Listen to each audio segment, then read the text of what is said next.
ჯონ მილტონი. დაკარგული სამოთხე. წიგნი ერთ წუთში. სჯობს ჯოჯოხეთში მეფობა, ვიდრე სამოთხეში მსახურება. ეს არის ამბოხის მთავარი მანიფესტი. გაიცანით ლუციფერი, ყველაზე ლამაზი და ძლიერი ანგელოზი, მაგრამ მას აქვს ერთი ნაკლი, სიამაყე.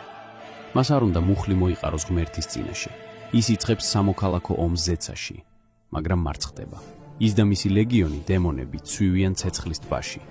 ლუციფერი დგება ფერფლიდან, ახლა ის სატანაა. მას ესმის, რომ ღმერთს ძალით ვერ მოუგებს, ამიტომ ის ირჩევს შურისძიების სხვა გზას. გაანადგუროს ღმერთის საყვარელი ქმილება, ადამიანი. ის მიდის ედემის ბაღში. იქ არიან ადამი და ევა. ისინი უცოდველები არიან, მაგრამ აქვთ არჩევანის უფლება. სატანა გველის სახით არ აძალებს ევას ნაყოფის შეჭმას. ის უბრალოდ თესავს ეჭვს. ღმერთს არ უნდა, რომ შენს ღმერთივით ჭკვიანი გახდე. მას შენი თავისუფლების ეშინია. ევა ჭამს. შემდეგ კი ხდება ყველაზე ტრაგიკული მომენტი. ადამი იგებს, რომ ევამ შესწოდა. მან იცის, რომ ევა მოკვდება. ადამი ჭამს ნაყოფს არა იმიტომ, რომ მოტყულდა, არამედ იმიტომ, რომ ევას გარეშე სიცოცხლე არ უნდა. მან არჩია ქალი ღმერთს. ისინი კარგავენ სამოთხეს. კარიბჭესთან დგას ანგელოზი ცეცხლოვანი מחვილით. ადამი და ევა გადიან უდაბნოში, ხელი-ხელ ჩაკიდებულნი. მათ დაკარგეს უკვდავება, მაგრამ იპოვეს ადამიანობა.